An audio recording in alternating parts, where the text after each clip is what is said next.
পরের দিন এভাবে সারাদিন কাজ করে রাতে রিমির রুমে এসে শুয়ে যাচ্ছি। তখন রিমি বলল, আচ্ছা, আমাদের বাবু হলে বাবুর নাম কি রাখবেন?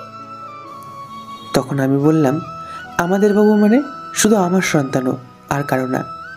আমার সন্তান আমার যেইটা ভালো লাগবে সেই নাম রাখবো। তোমার এই বিষয়ে মাথা না ঘামালেও চলবে, এখন তুমি ঘুমাও। রিমি এবার কান্না শুরু করে দিল। কিছুক্ষণ কান্না করতে করতে ঘুমিয়ে পড়ে। এভাবে কেটে যায় 1 মাস। এই 1 মাসে রিমি অনেক চেঞ্জ হয়ে গেছে, আমার ওপর অধিকার কাটানো শুরু করেছে। কিন্তু আমি রিমিকে সেই সুযোগ দিতাম না। প্রতিদিন সকালে নাস্তা করার জন্য ডাক দিত, কিন্তু আমি কোনো কিছু না বলে চুপ করে চলে আসতাম। এতে রিমি অনেক কষ্ট পেত। তারপর দুপুরে লাঞ্চ টাইমে প্রতিদিন আমাকে ফোন দেবে, আমি ফোন বন্ধ করে রাখতাম, আর না হয় ফোন রিসিভ করতাম না। একদিন অফিসে কাজ করছি, তখন বাবা আমার কাছে দৌড়ে আসলো আর বলল যে রিমিকে নাকি হাসপাতালে ভর্তি করা হয়েছে, ডেলিভারি পেন উঠেছে। তাই আমি আর বাবা তাড়াতাড়ি হাসপাতালে চলে আসলাম। রিমিকে ওটিতে নিয়ে গেছে আর মা বাইরে বসে আছে। কিছুক্ষণ পর ডাক্তার বেরিয়ে আসলো আর বলল আমার ছেলে হয়েছে, আর রিমিও ভালো আছে। আমার ছেলের কথা শুনে আমি সবচেয়ে বেশি খুশি। আসলে বাবা হওয়া যে কী আনন্দ, আর কেমন অন্যরকম একটা অনুভূতি কাজ করে মনের মধ্যে। খুশিতে আমার দু চোখ দিয়ে পানি বের হয়ে গেল। ডাক্তার সাহেব, আমি কি আমার ছেলের সাথে দেখা করতে পারি? অবশ্যই দেখা করতে পারেন, কিন্তু সবাই প্রথমে নিজের বউয়ের কথা জানতে চায়। আর আপনি নিজের ছেলে কেন একবারও জিজ্ঞাসা করলেন না যে আপনার স্ত্রী কেমন আছে? ডাক্তারের কথা শুনে আমি চুপ হয়ে গেলাম, আর পাশে থাকা মা বাবা সবাই কেমন দৃষ্টিতে আমার দিকে তাকিয়ে আছে। আমি মৃদু হেসে কেবিনে চলে গেলাম আর আমার সন্তানের কাছে গেলাম, যে ছেলেকে দেখে কেমন যেন একটা খুব বাচ্চা লাগছে। পাশে বেডে রিমি শুয়ে আছে, সেদিকে আমার কোনো মাথা ব্যথা নেই, আমার শুধু আমার ছেলেকে চাই। তারপর মা আর বাবা কেবিনে আসলো। মা রিমির পাশে গিয়ে বসলো আর বাবা আমার কাছে এসে ছেলের মাথায় হাত বুলিয়ে দিতে লাগলো। কিছুক্ষণ পর মা বাবা বাইরে চলে গেল। আমি এখনো আমার ছেলের কাছে বসে আছি। কিছুক্ষণ পর রিমি বলল, আমার ছেলেকে আমার কাছে দাও, আমি তো এখনো ভালোভাবে দেখতেই পারিনি। আমার এবার মাথায় প্রচণ্ড রাগ উঠে গেল। কি বললে? তোমার ছেলে মানে? এটা শুধু আমার ছেলে, এর বাবাও আমি, মাও আমি। মনে থেকেছেন? আর কোনো অমানুষের বাচ্চা তোমার ছেলে হয় কিভাবে? তুমি একদম ওকে স্পর্শ করবে না, আর আমার ছেলেকে আমি দেখে রাখবো। তাই বলে রিমিকে কিছু বলতে না দিয়ে বাইরে চলে আসলাম। রিমি কিছু বলতে চাইছিল, কিন্তু আমি তার আগেই চলে এসেছি। অবশ্য রিমি আমার কথা শুনে কান্না শুরু করে দিয়েছিল। কাঁদুক, তাতে আমার কি? এর থেকে 1000 গুণ কষ্ট আমি পেয়েছি।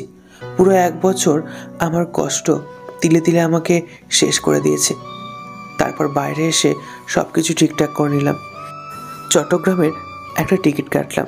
তারপর আমার যা যা লাগে সব কিছু যাবতীয় জিনিস নিয়ে প্যাক করে নিলাম, আর দুটো চিঠি লিখলাম, একটা মায়ের জন্য, একটা রিমির জন্য।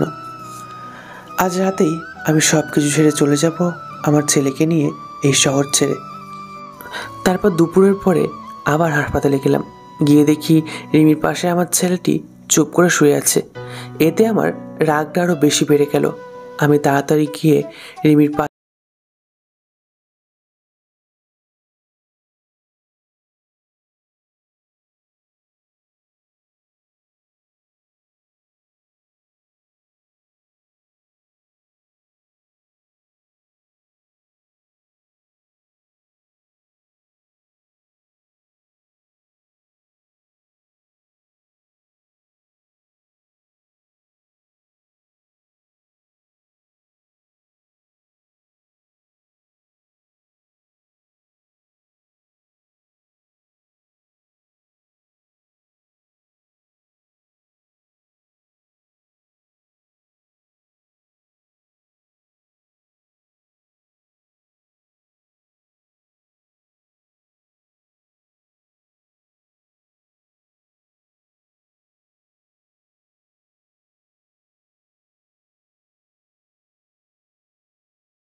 তুমি তো একদিন বলেছিলে তোমার গর্ভে কোনো অমানুষের বাচ্চা তুমি ধারণ করতে পারবে না, কিন্তু আমি তোমার প্রতি কৃতজ্ঞ যে আমার ছেলেটাকে তোমার গর্ভে ধারণ করার জন্য।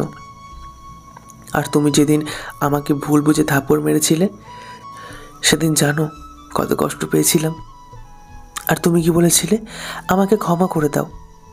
আমি সেদিন রাগের মাথায় উল্টো পাল্টা বলে ফেলেছি। রিমি, তুমি কি জানো মানুষের রাগের মাথায় সবসময় সত্যি কথা বলে? আর তাই সেদিন তুমি যা বলেছ হয়তো সব সত্যি, আর আমি তোমার জীবন নষ্ট করছিলাম। আজ সেই জীবন থেকে চিরদিনের জন্য আমার ছেলেকে নিয়ে চলে যাচ্ছি। তুমি তো একদিন বলেছিলে তোমার মতো পাপীর চেহারা আমি দেখতে চাই না, তাই আমি তোমার কথা রাখার জন্য চলে যাচ্ছি।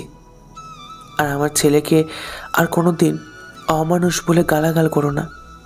তুমি পারলে যত খুশি আমাকে গালাগাল দিও, আমার ছেলেটাকে আমি কেমনভাবে গড়ে তুলবো জানি না, কিন্তু তোমাদের মতো অবহেলা করব না, যেভাবে তোমরা আমাকে অবহেলা করেছো।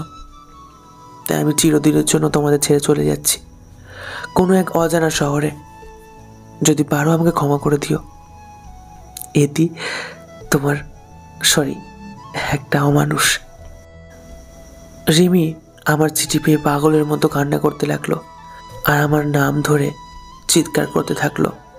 তখনই আমার মা রুমে আসলো আর রিমি আমার মাকে জড়িয়ে ধরে চিৎকার করে কান্না করতে থাকলো আর বারবার বলতে থাকলো, আহানাবকে ফিরিয়ে দাও, আমার ছেলেকে ফিরিয়ে দাও বলে চিৎকার করে কান্না করতে থাকলো।